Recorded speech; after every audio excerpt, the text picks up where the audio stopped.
Bonjour et bienvenue. Aujourd'hui, on va laisser de côté le marketing, les promesses de richesse faciles, pour regarder ce que disent vraiment les chiffres sur le trading professionnel. On va s'attaquer à une idée très répandue. Ah, le fameux rêve du day trader, c'est une image qu'on connaît bien, n'est-ce pas? L'idée de pouvoir faire fortune, au moins de très bien gagner sa vie, juste avec un ordinateur et une connexion Internet, que ce soit depuis une plage ou son salon. C'est une image hyper puissante. Mais, est-ce que la réalité colle à ce rêve? Voyons ce que les données nous disent vraiment. Et voilà, le premier coup de massue. Moins de 1%, c'est le chiffre qui ressort d'une grosse étude menée à Taïwan sur les day traders. C'est la proportion de ceux qui sont rentables de manière constante. Pour que ce soit bien clair, imaginez une salle avec 100 personnes qui se lancent dans le day trading, et bien statistiquement, une seule y arrivera. Une seule. Les 99 autres, elles perdront de l'argent. C'est vertigineux. Alors on pourrait se dire, ok, c'est peut-être juste à Taïwan. Eh bien non, ce n'est absolument pas un cas isolé. En fait, c'est un véritable électrochoc qui se confirme, peu importe où on regarde dans le monde. Et les données qui suivent sont, disons-le, assez implacables. Regardons ça de plus près. On a Taïwan, on l'a vu, moins d'1%. Au Brésil, même pour des traders qui s'acharnent, qui tradent plus de 300 jours, à peine 3% sont rentables. Et aux États-Unis, sur une étude de 2013 à 2015, 1%.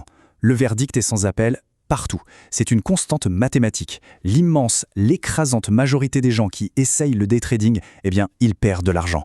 Ce n'est pas un avis, c'est ce que les chiffres montrent, noir sur blanc. Ok, donc, si le day trading est une voie sans issue pour 99% des gens, comment font les pros? Comment est-ce qu'ils s'y prennent, eux? En gros, il y a deux grandes écoles, deux philosophies qui s'opposent. D'un côté, on a l'approche quantitative, le règne des machines, et de l'autre, l'approche discrétionnaire, qui repose sur l'intuition et l'expertise humaine. C'est vraiment le match du siècle, machine contre humain. Pensez à un grand maître d'échecs face à un super ordinateur. D'un côté, la logique pure, les maths, les décisions prises par des modèles, l'intervention humaine est quasi nulle. De l'autre côté, on a la reconnaissance de forme, l'intuition affûtée par des années d'expérience, mais encadrée par des règles systématiques. C'est vraiment la puissance de calcul brut contre le jugement nuancé de l'expert. Alors, du côté machine, on a ce qu'on appelle les modèles quantitatifs. Bon, pas de panique avec la formule, l'idée de base est assez simple. On prend le rendement d'un actif, une action par exemple, et on essaie de l'expliquer avec des facteurs de risque connus, les taux d'intérêt, la volatilité du marché, etc. Et si après ça, il reste un petit bout de rendement inexpliqué, eh bien ça, c'est le Graal, c'est l'alpha. C'est le petit plus qui ne vient pas du marché. Et tout le boulot des quantes, c'est de trouver et de capturer cet alpha de façon systématique. C'est comme une voiture autonome, elle a sa carte, sa route mathématique et elle la suit à la lettre. Et de l'autre côté, regardez ça. C'est la démonstration parfaite de la puissance de l'intuition humaine. C'est une étude fascinante. D'un côté, on a un système 100% mécanique. Pensez à une mitrailleuse qui tire sur toutes les cibles qui passent. De l'autre, on a un trader expert. Lui, c'est un sniper. Il ne prend que 18% des signaux, les meilleurs, ceux qu'il sent vraiment. Et le résultat, il pulvérise littéralement la performance du système mécanique. Le profit cumulé dépasse les 4 millions de dollars. Ça montre bien que parfois, la qualité de la sélection est bien plus importante que la quantité. Ok, donc on a vu les deux approches. Mais comment un pro sait s'il est bon? Le profit final, c'est une chose, mais ça ne dit pas tout. Loin de là. Ce qui compte vraiment, c'est comment ce profit a été obtenu. Était-il régulier? Était-ce un coup de chance? Quel risque a été pris? Pour répondre à ça, les pros ont des outils de mesure bien spécifiques. C'est leur tableau de bord. L'outil numéro 1, le standard de l'industrie, c'est le ratio de Sharpe. Pour faire simple, imaginez deux pilotes. Ils finissent la course avec exactement le même temps. Sauf que le premier a une conduite super fluide, propre. Le deuxième, lui, a passé son temps à déraper, à frôler les murs. Il a pris des risques énormes. Le ratio de Sharpe, c'est le juge qui va dire « Bravo au premier pilote, il a eu le même résultat pour beaucoup moins de risques ». En gros, ça mesure le rendement qu'on obtient pour chaque unité de risque qu'on prend. Le truc, c'est que le Sharpe a une petite faiblesse, un angle mort, en quelque sorte. Pour lui, toute volatilité, toute secousse, c'est du risque, donc c'est mauvais.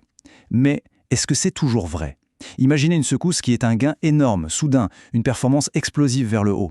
Le Sharpe va pénaliser ça aussi, parce que c'est de la volatilité. Et là, ça pose un peu problème, non? Et c'est exactement pour ça qu'il existe un autre ratio, le Sortino.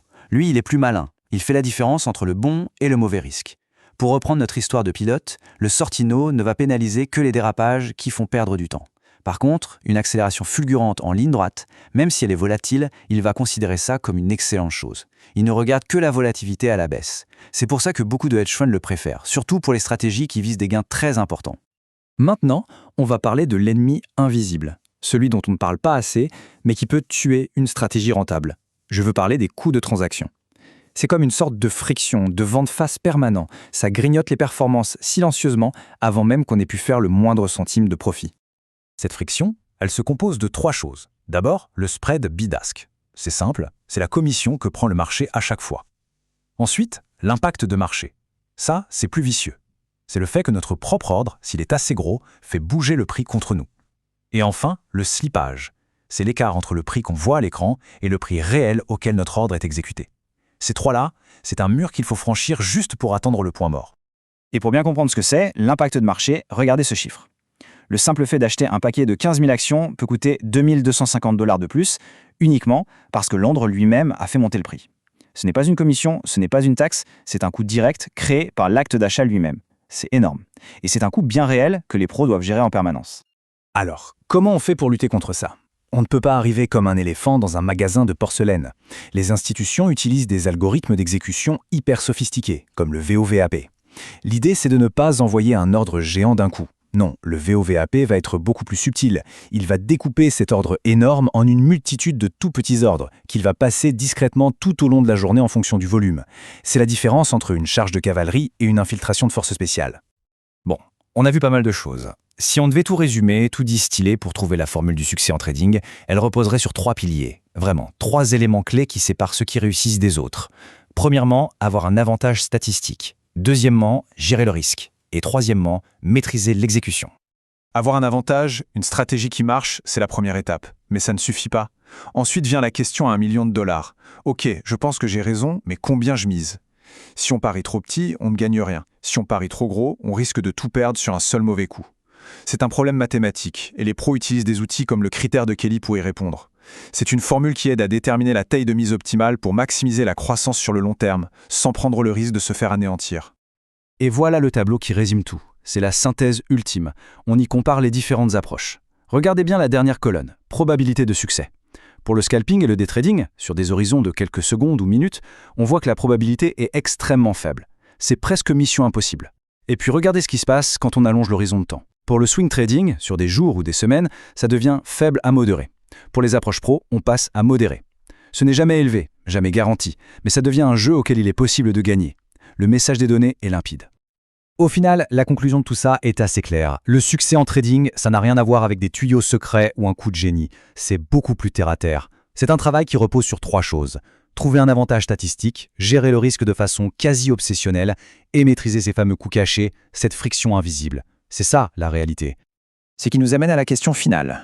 Maintenant qu'on a mis les chiffres sur la table, qu'on a un peu dissipé l'écran de fumée du marketing, quelle approche des marchés semble la plus sensée ? Pas forcément la plus glamour, mais la plus logique au vu des données. C'est une bonne question à se poser. Merci beaucoup d'avoir suivi cette analyse.